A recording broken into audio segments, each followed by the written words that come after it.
नमस्कार। स्वागत है सभी भाई बहनों का हमारी आज की सच्ची खबरों में। तो देखिए, यूपी में और बाकी कई राज्य ऐसे हैं जहां पर आंगनबाड़ी बहनों को रिटायर होने पर कोई पैसा नहीं दिया जाता है।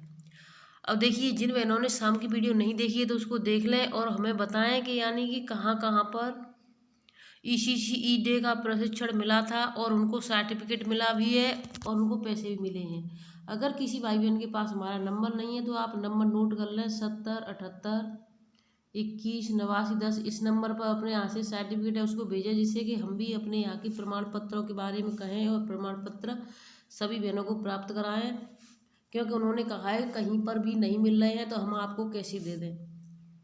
और अगर आपके यहाँ पे आने जाने का किराया यानी टीए मिला है, पैसा मिला है, तो इसके बारे में भी आप हमारे इस नंबर पर बताएं, और जिससे कि हम अपनी बहनों को भी उनका हक दिलवा सकें। अब देखिए, मैं खबरों की तरफ चलती हूँ। कई सरकारी आदेश लगे हुए हैं, शाम की वीडियो अवश्य देख लें जिन बहनों ने नहीं देखी है तो। और देखिए, कल यानी 24 तारीख है तो 24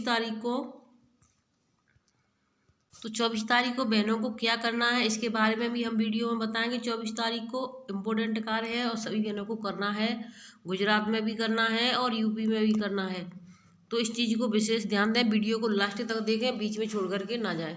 और देखिए, सुप्रीम कोर्ट के ऑर्डर की वजह से और गुजरात आंगनबाड़ी कर्मचारी संगठन की राज्य सरकार 7/17 यही पहली मांग की वजह से गुजरात के बड़ौदा जिले के डभोई में आज रिटायर्ड आंगनबाड़ी यानी जो रिटायर हो गई हमारी आंगनबाड़ी बहन, उनको आंगनबाड़ी वर्कर चंपाबेन हीराबाई को ग्रेजुएटी का निवृत्त समय से आज तक का 10% ब्याज सहित 1,44,692 रुपये का पहला चेक मिल चुका है। तो देखिए, ये चेक है उनका, आप सभी भाई बहन देख सकते हैं, ये उनका पहला चेक है। यहाँ पर साफ साफ लिखा है। देखिए, आप जो बहनें पहले की पढ़ी हुई होंगी वो हिंदी में जान सकती हैं, जो नहीं जानती होंगी हिंदी में वो नहीं पढ़ पाएंगी। देखिए, यहाँ पर लिखा हुआ है 1,44,662 रुपये। तो देखिए, इस तरीके से अगर उत्तर प्रदेश में भी इसी तरीके से एक ही चीज़ को रखें, यहाँ पर क्या होता है कि 24 मांग, कभी 25 मांग, कभी 14 मांग, तो उस चक्कर में सरकार को पता है कि हम इनकी इतनी मांग पूरी नहीं कर पाएंगे और वो एक भी मांग पूरी नहीं करते हैं। तो इस चीज़ को आप सही आई बहन समझें कि जो बहनें रिटायर हो चुकी हैं, हो रही हैं, सबसे पहले हमें उनका हक दिलवाना है और उसके साथ ही साथ हमें ये भी करना है कि हमें राज्य कर्मचारी का दर्जा दें। तो देखिए, अगली खबर की तरफ चलते हैं। खुड़ाना बीआरसी पर आयोजित हुआ कार्यक्रम हमारा आंगन हमारे बच्चे। जिन भाई बहनों ने सुबह की वीडियो नहीं देखी है तो उसको जाकर अवश्य देखें और आपको जानकारी मिलेगी कि यानी कि कहीं भी जाकर के आप इसको करवा सकती हैं, बेटी बचाओ बेटी पढ़ाओ वाला। तो देखिए, बच्चों में बुनियादी कौशल विकास के लिए बीआरसी खुड़ाना के प्रांगण में ब्लॉक स्तरीय हमारा आंगन हमारे बच्चे उत्सव का आयोजन किया गया। इस दौरान नियमित रूप से उपस्थिति दर्ज कराने वाले 12 छात्र छात्रा, उत्कृष्ट कार्य करने वाले 2 अध्यापकों व 2 आंगनबाड़ी कार्यकर्तियों को सम्मानित किया गया है। तो देखिए, यहाँ पर ये सम्मानित हो रही है तो हमारी आंगनबाड़ी बहन है और एक का फोटो नहीं आया है। कार्यक्रम में मुख्य अतिथि नानौता ब्लॉक प्रमुख श्रीमती चांदनी राणा ने कहा कि छोटे बच्चों को शिक्षित करने की जितनी जिम्मेदारी आंगनबाड़ी कार्यकर्ता व शिक्षकों की है उतनी ही है नामांकन व नियमित उपस्थिति का ध्यान रखने की जिम्मेदारी अभिभावकों की भी है। यानी हम बच्चे तभी तो पढ़ाएंगे जब अभिभावक हमें बच्चे भेजेंगे हमारे पास। जब बच्चे भेजेंगे नहीं तो हम अभिभावकों को बच्चों को पढ़ाएंगे कैसे। तो माँ बाप की भी जिम्मेदारी उतनी ही होती है। बच्चों को इस प्रकार से शिक्षा दी जाए जिससे कि उनके मानसिक क्षमता का विकास हो तथा शिक्षा के प्रति उनका उत्साह बना रहे। बीईओ संगुल अंशुल कुमार ने कहा कि राष्ट्रीय शिक्षा नीति के अंतर्गत परिषदीय स्कूलों में वैसे शिक्षा विभाग और बाल विकास विभाग की ओर से नौनिहालों को शिक्षा से जोड़ने की पहल की जाएगी। अभिभावकों को पूर्व प्राथमिक एवं बुनियादी शिक्षा में उनकी एवं घर की भूमिका से अवगत कराया जाएगा। कार्यक्रम में खुड़ाना यूपीएस के 12 छात्र छात्रा उत्कृष्ट कार्यों के लिए बड़गांव 2 की शिक्षिका भावना व शिक्षक भारी दीनदारपुर स्कूल के दीपक शर्मा, आंगनबाड़ी पूनम शर्मा आदि को सम्मानित किया गया। इस दौरान जुहा स्कूल के ब्लॉक अध्यक्ष प्रवीण कुमार, प्रासी संघ अध्यक्ष सतीश राणा, ब्रजेश पुरी, धारा सिंह, राजेश कुमार, प्रमोद, शक्ति राणा, अनिता, रीता शेखर, चौधरी, अनुज, जितेंद्र, ARP, शशि सैनी आदि उपस्थित मौजूद रहे। तो देखिए अगली खबर, आंधी बारिश और ओले झेलने को भी रहे तैयार। तो देखिए 23 यानी आज ही 23 है, 23 और 24 तारीख को ओले पड़ने की संभावना है। कहाँ कहाँ पर इसको भी देखें। सभी भाई बहन अपने जो भी पशु हैं उनको अपने अच्छे से, पशु जानवरों की सबसे ज़्यादा मेन परेशानी होती है। अभी तक लोग शीतलहर से परेशान थे, लेकिन अब अगले हफ्ते की शुरुआत में लोगों की आंधी बारिश और ओले की परेशानी करेंगे। मौसम की ये गतिविधियां 23 और 24 जनवरी को अपने पीक पर होंगी। इस दौरान हवा की रफ्तार 30 से 50 किलोमीटर प्रति घंटे के आसपास रह सकती है। इस सर्दियों के सीजन की यह पहली बारिश होगी। इसे लेकर मौसम विभाग ने चेतावनी जारी कर दी है। मौसम विभाग के वैज्ञानिक डॉक्टर RK जैनमानी के अनुसार 21 से 25 जनवरी के बीच उत्तर पश्चिमी भारत में एक वेस्टर्न डिस्टर्बेंस का असर होगा। आंधी व बारिश की गतिविधियां दिल्ली समेत मैदानी इलाकों में 22 जनवरी से शुरू हो जाएंगी। इस वजह से दिल्ली NRC से 22 जनवरी को हल्की बारिश शुरू हो जाएगी। इसके बाद 23 और 24 जनवरी को अधिकांश इलाकों में मध्यम स्तर की बारिश होगी। तो देखिए आंधी बारिश 23 और 24 की बताई गई है। तो इसमें सभी भाई बहन अपने जो भी जानवर पशु हैं उनको अच्छे से अपने बांधें। और देखिए आदेश और भी कई लगे हुए हैं, उनको मैं आपको बताना चाहूँगी। कहाँ कहाँ पर पैसा आना शुरू हो गया है उसका, यानी गोद भराई और अन्नप्राशन का कहाँ कहाँ पर अभी शुरू नहीं हुआ है। राज्य कर्मचारी का दर्जा न मिलने के पीछे एकजुटता की कमी है। तो ये बिल्कुल सत्य बात है। जब तक हम चाहे वो देखिए मधुमक्खी और एकजुटता कितनी भी, सबसे मेन चीज़ है एकजुटता।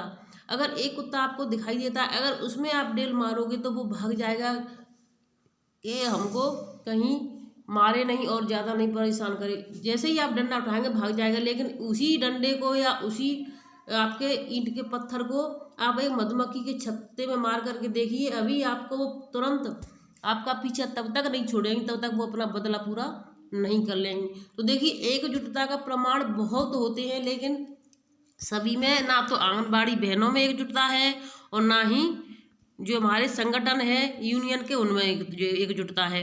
तो इसका फायदा सरकार उठाती है।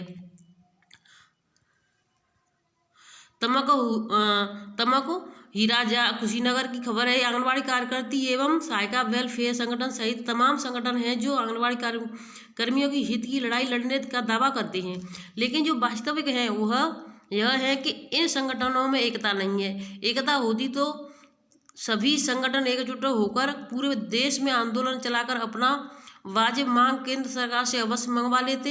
एकजुटता देखनी है तो किसान संगठनों को देखा जाना चाहिए, जो मात्र आधा दर्जन प्रदेश में सक्रिय हैं, बावजूद केंद्र सरकार को झुकाकर अपनी मांग मनवा लिए, भले ही इसके लिए कुछ किसानों की जान चली गई। एकीकृत बाल विकास सेवा एवं कार्यक्रम के भाग रूप में 1975 से उन्हें भारत सरकार द्वारा शुरू किया गया था। बाल विकास सेवा कार्यक्रम द्वारा 1975 से इस संस्था की शुरुआत की गई थी। आंगनबाड़ी का दूसरा नाम आंगन आश्रय भी है। आंगनबाड़ी संस्था बाल विकास और उसके स्वास्थ्य की देखभाल करती है। यह 6 वर्ष तक के बच्चों के लिए देखभाल की प्रणाली है। इसमें किसी प्रकार का भेदभाव नहीं होता है। आंगनबाड़ी कार्यकर्ती सरकार की नज़र में कुछ समय तक ही कार्य करती है, लेकिन वास्तविक में है कि कार्यकर्ता को अधिक कार्य करना पड़ता है। केंद्र चलाने के लिए बच्चों की देखभाल व कुपोषण से जंग अहम भूमिका है। सरकार इनके साथ भेदभाव करती चली आ रही है। इनको न तो राज्य सूची में रखा गया है और न ही संघ सूची में। आंगनबाड़ी को कम महत्व देकर सरकार दोहरा मापदंड अपनाते चली आ रही है। प्रश्न यह उठता है कि आंगनबाड़ी कार्यकर्ता राज्य कर्मचारी से ज़्यादा कार्य करते हैं, उन्हीं की तरह सभी व्यवस्था को संभालते हैं, तो फिर उन्हें राज्य कर्मचारी का दर्जा क्यों नहीं दिया जाता। प्रदेश की सरकार सरकार कार्यकर्ताओं को बिना पेंशन और बिना फंड के सेवानिवृत्त कर रही है, जो नाइंसाफ़ी है। मात्र 6,000 रुपये में आजीविका चलाने वाली कर्मी की माली हालत के बारे में आकलन किया जाए तो उनकी हालत चिंताजनक है। अगर इनका संगठन एकजुट रहता तो कुछ न कुछ नया होता। आंगनबाड़ी कर्मचारी संघ के जुड़ी लोगों का कहना है कि सरकार को अविलंब राज्य सरकारी का दर्जा देना चाहिए। तो देखिए कहने से कुछ नहीं होता है, जब तक हमें सब भाई बहनों में, सभी आंगनवाड़ियों में, सभी संगठनों में एकजुटता नहीं होगी तब तक कुछ नहीं हो सकता है। देखिए अभी आपके सामने गुजरात का अभी मैंने जो दिखाया है कि 10% की उससे उनको पैसा मिला है, 1,44,662 कुछ ऐसा है। और उनमें एकजुटता थी, उन्होंने अपनी लड़ाई लड़ी तो वहाँ पर पेंशन मिलना शुरू हो गई है। और देखिए ये आपको किस महीने का दिखाना चाहती हूँ, बाल विकास परियोजना आगरा का है ये, गोद भराई एवं अन्नप्राशन कार्यक्रम हेतु सूचना। तो देखिए आप इसमें माह भी देख सकती हैं, मैं आपको दिखाना चाहूँगी किस माह का है ये। तो देखिए यहाँ पर लिखा है मंथ जून 2022, जून 2022 का पैसा है ये। देखिए इनमें डाला गया है, केंद्रों के नाम है, ये खाता संख्या है, और ये आपका बैंक का नाम है, और ये आपके सेंटर का नाम है, ये फिर आपका यानी गोद भराई और अन्नप्राशन। सबसे पहले गोद भराई है, दूसरे पे अन्नप्राशन है, और टोटल 500 रुपये। तो इस तरीके से उन्होंने वहाँ पर आगरा में पैसा भेज दिया गया है या भेजा जाएगा जून का। तो देखिए जून महीने का सभी आंगनवाड़ी बहनों का, तो यानी ऐसा नहीं कि एक ज़िले का है ये मेरे पास तो सिर्फ एक ब्लॉक का है, एक परियोजना का है, बाकी सभी ज़िलों में इसकी बाकी सभी पूरे ज़िले में इसको भेज दिया गया है। तो सभी बहनें इसको अपना देखें और जानकारी प्राप्त करें। अब देखिए मैंने जो अभी बताया था इसकी यही है कि देखिए पैसा इतना मिला है इनको, 1,44,662 रुपये। अब एक चीज़ और बताना चाहती हूँ मैं आप सभी भाई बहनों को, यानी कि कल 24 तारीख है, तो 24 तारीख को क्या क्या करना है सभी बहनों को, यानी 24 तारीख को 24, 1, 23 इसमें क्या करना है सबको। एक तीसरा मंगलवार है, कौन सा मंगलवार है, तीसरा। तो यूपी की बहनों को तो इसमें यूपी की बहनों को तो पीटीएम करना है, इसमें तीसरे मंगलवार को पीटीएम रखनी है, जिसमें सभी माता पिताओं को बुलाना है, बच्चों के अभिभावकों को, उनके साथ अपनी वार्ता रखनी है। और जो हमारी गुजरात की बहनें हैं उनको क्या करना है, उनको अन्नप्राशन करना है। गुजरात की बहनों को तीसरे मंगलवार को अन्नप्राशन करना होता है। तो सभी बहनें इस बात का ध्यान रखें, कहीं आपसे कोई चूक ना हो, और अपना कार्य समय से करें। वीडियो अच्छी लगी तो शेयर करें, सुबह की वीडियो अवश्य देखें, उससे आपको बहुत बड़ी सीख मिलेगी।